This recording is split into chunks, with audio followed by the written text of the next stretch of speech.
Au cœur du district de Kerota de Mataria, un quartier apparemment commun est devenu le théâtre d'une découverte archéologique extraordinaire. Sous les rues poussiéreuses et le quotidien va-t-il, une équipe d'archéologues a fait une découverte qui a laissé le monde à bout de souffle. Une gigantesque statue, sculptée en quartzite et environ 26 tonnes, qui ne pouvait représenter rien de moins que Ramsès II, l'un des pharaons les plus célèbres de l'Égypte ancienne.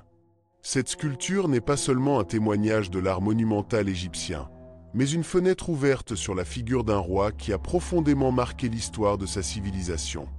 Ramsès II, ou Ramsès el Grande, était un leader incontesté de la dynastie 19 et l'un des souverains les plus influents de tous les temps. Il a régné pendant plus de 60 ans, dans une période de stabilité, d'expansion et de splendeur sans précédent. Sous son règne, l'Égypte a étendu son domaine des frontières du Soudan actuel aux rives de la rivière Euphrate. Militaire, il s'est démarqué de son audace et de sa capacité stratégique. Sa confrontation contre les Hittitas dans la bataille de Kadesh, l'un des affrontements les plus célèbres du monde antique, l'a consacré en tant que héros national, même lorsque le résultat était ambigu. La chose remarquable était sa capacité à convertir le récit en propagande. Ramsès n'a pas hésité à représenter comme un gagnant absolu dans les temples et les monuments. De plus, il a signé avec les Hittitas l'un des plus anciens traités de paix enregistrés. Au-delà de ses campagnes, il était également un constructeur infatigable. Son héritage architectural est colossal. L'impressionnant complexe Abu Simbel, sculpté directement dans roc, les patios élargis du temple de Karnak, et son imposant Piram-Séram ne sont que quelques-uns des bijoux qui sont partis comme un héritage. Son ambition de l'éternité se reflétait dans la pierre. La découverte de la statue a été réalisée dans l'ancienne ville sacrée d'Héliopolis, centre du culte du dieu solaire. Cet endroit, profondément symbolique, était l'endroit où Ramsès II a ordonné à l'un de ses grands temples solaires de se soulever, dans le but de relier sa figure à la puissance cosmique et divine du soleil. Précisément parmi les restes de ce temple est l'endroit où les fragments de la statue ont émergé. Le buste, la partie du visage, la couronne, l'oreille droite et même un segment de l'œil. Bien qu'une grande partie du temple ait été démontée et pillée au cours des derniers siècles, qui a survécu continue à offrir des informations précieuses sur la vision du monde égyptienne et la figure presque mythique du pharaon.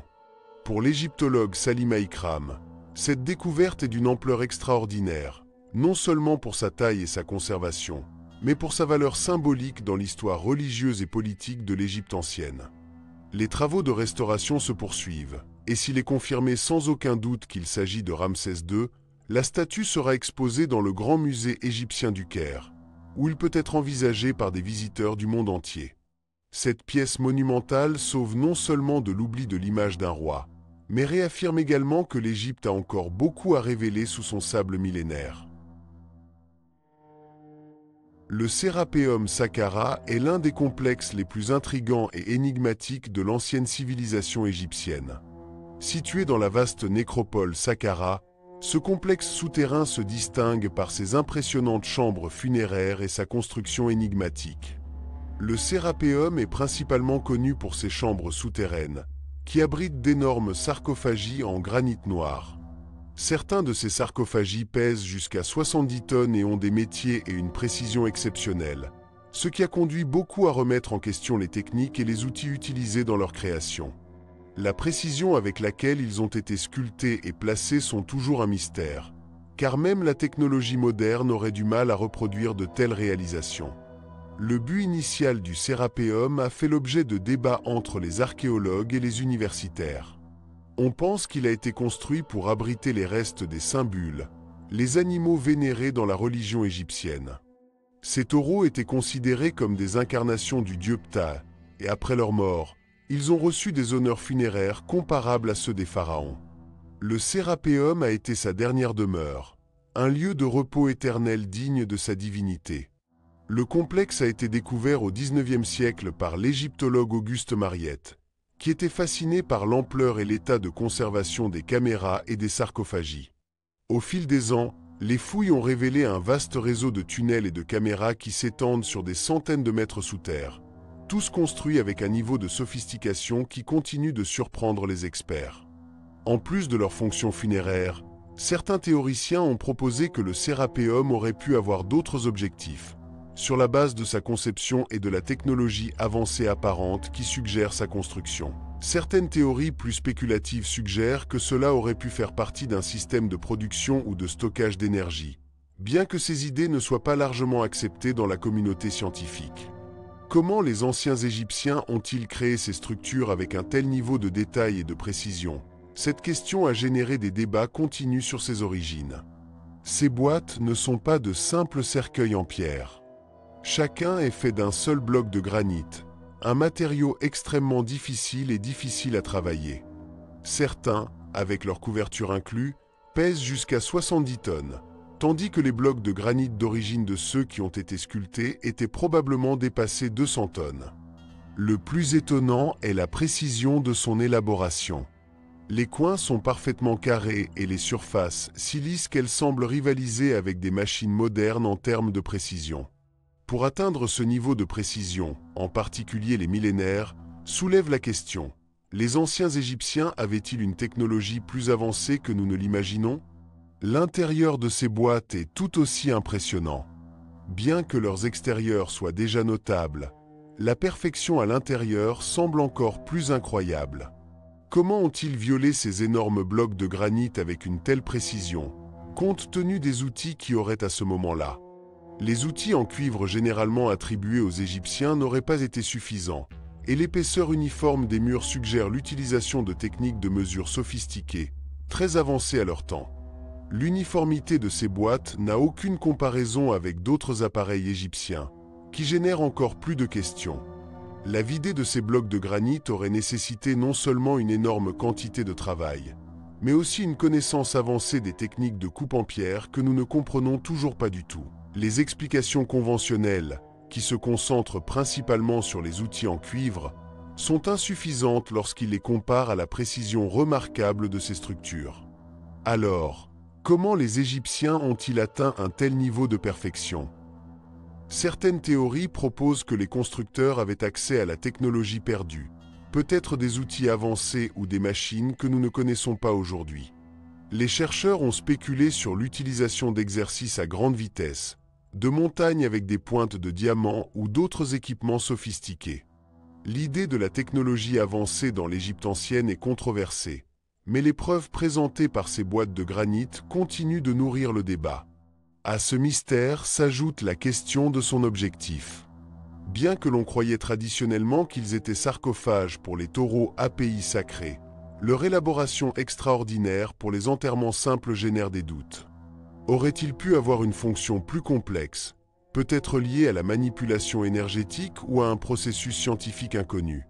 Cette question est toujours sans réponse et continue d'intriguer des chercheurs modernes. Même le transport de ces énormes boîtes représente un défi d'ingénierie. Les tunnels souterrains du Sérapéum, étroits et sinueux, auraient fait des structures déplacées de 70 tonnes un exploit extraordinaire, qui nécessiterait une connaissance avancée de l'ingénierie et du transport. De plus, il n'y a pas de signes visibles de torchées ou de marques de brûlure dans les tunnels. Comment ces espaces sont-ils illuminés tout en déplaçant de tels objets colossaux? Malgré tous ces mystères, les archéologues traditionnels attribuent la précision et l'artisanat des boîtes de Sérapéum à la capacité et à la patience des carrières égyptiennes. Ils soutiennent que, tout au long des générations, les Égyptiens ont perfectionné leur technique, atteignant une précision incroyable grâce au dévouement, plutôt qu'à la technologie avancée. Les critiques de la théorie des technologies avancées soulignent qu'il n'y a aucune preuve concrète qui soutient l'existence de machines ou d'outils sophistiqués à l'époque où ces boîtes ont été créées. Cependant, comme davantage d'entre eux sont découverts dans toute l'Égypte, les questions se multiplient. Dans tout le pays, il existe des exemples similaires de gigantesques boîtes de granit, toutes démontrant le même niveau de précision et d'artisanat. Cela suggère la possibilité d'une technologie oubliée, beaucoup plus avancée que ce qui est traditionnellement accepté dans l'étude de l'Égypte ancienne. Un exemple du musée du Caire montre une coupe irrégulière à l'angle, qui a probablement été abandonnée en raison d'une erreur dans le processus. Cette erreur révèle la possibilité d'une méthode de coupe très avancée. La profondeur de la coupe dans le granit serait impossible à réaliser avec des ciseaux de cuivre traditionnels. La précision observée suggère l'utilisation de montagnes circulaires ou d'outils similaires, capables de couper rapidement du granit et de précision. Les théories conventionnelles soutiennent que les Égyptiens ont utilisé des montagnes de cuivre lentes pour couper du granit.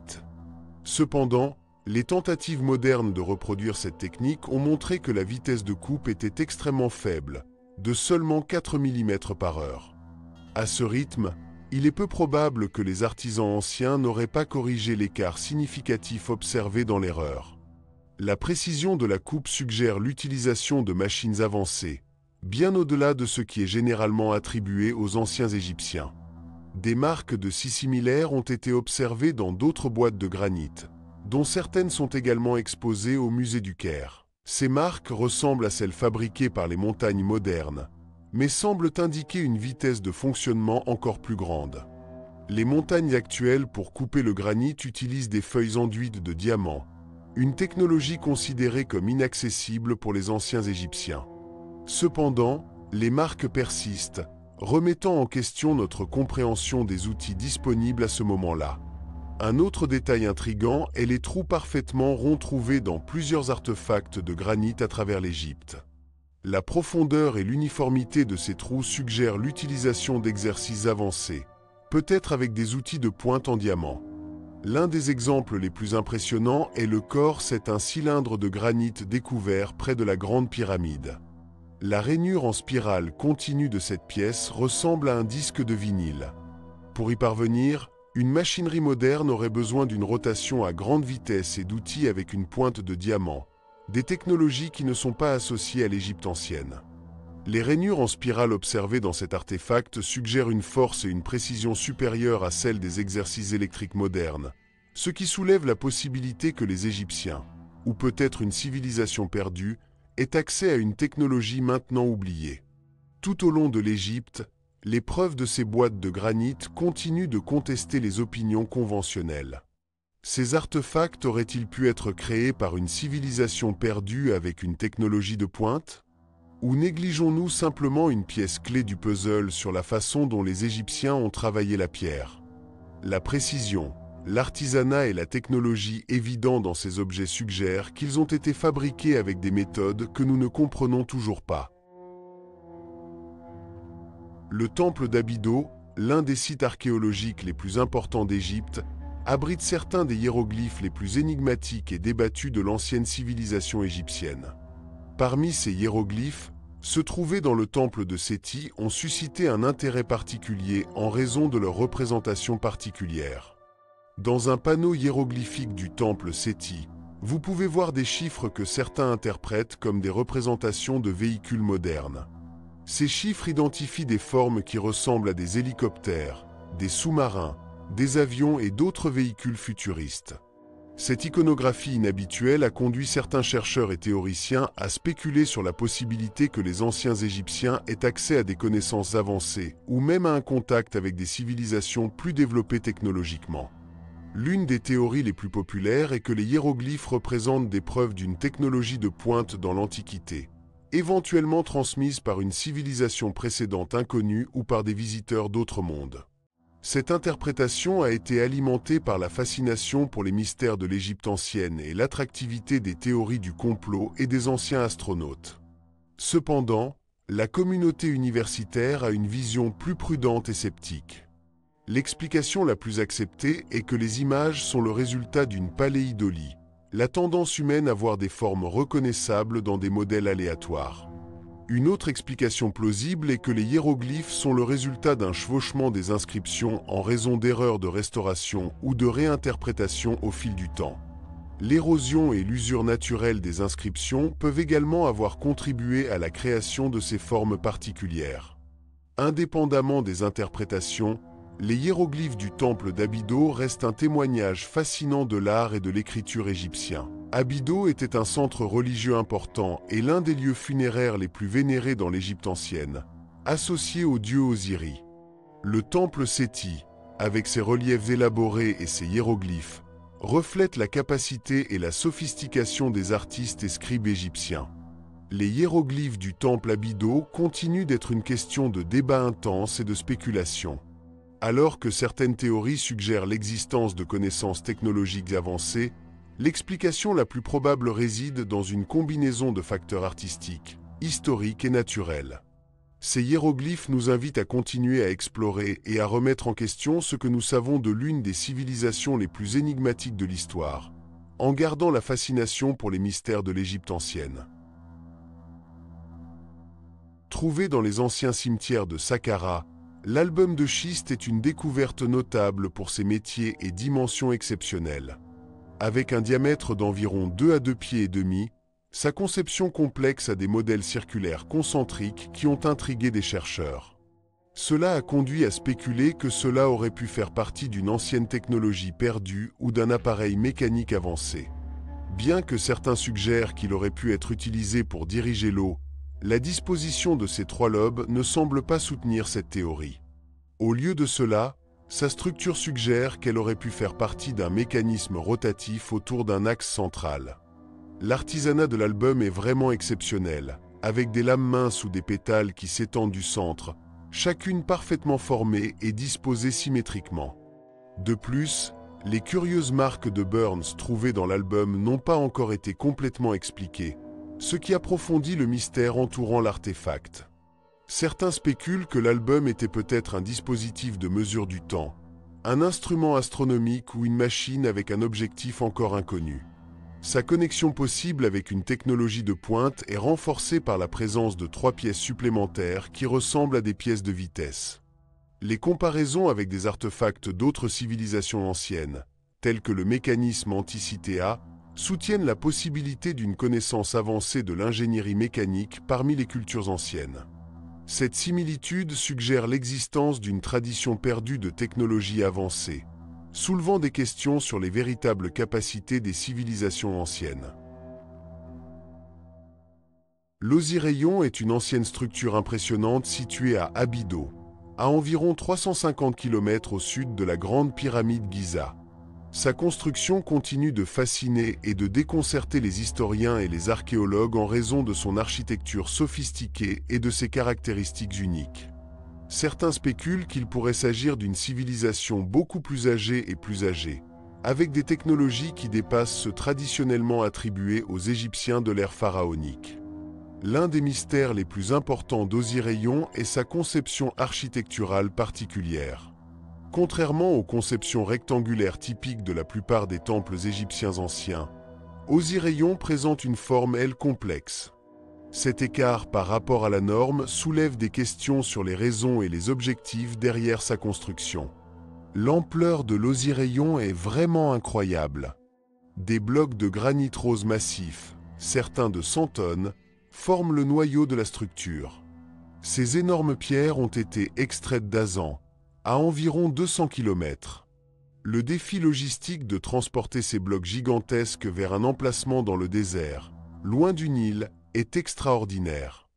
La capacité de déplacer et de placer ces pierres sans machines avancées remet en question notre compréhension des compétences des anciens Égyptiens.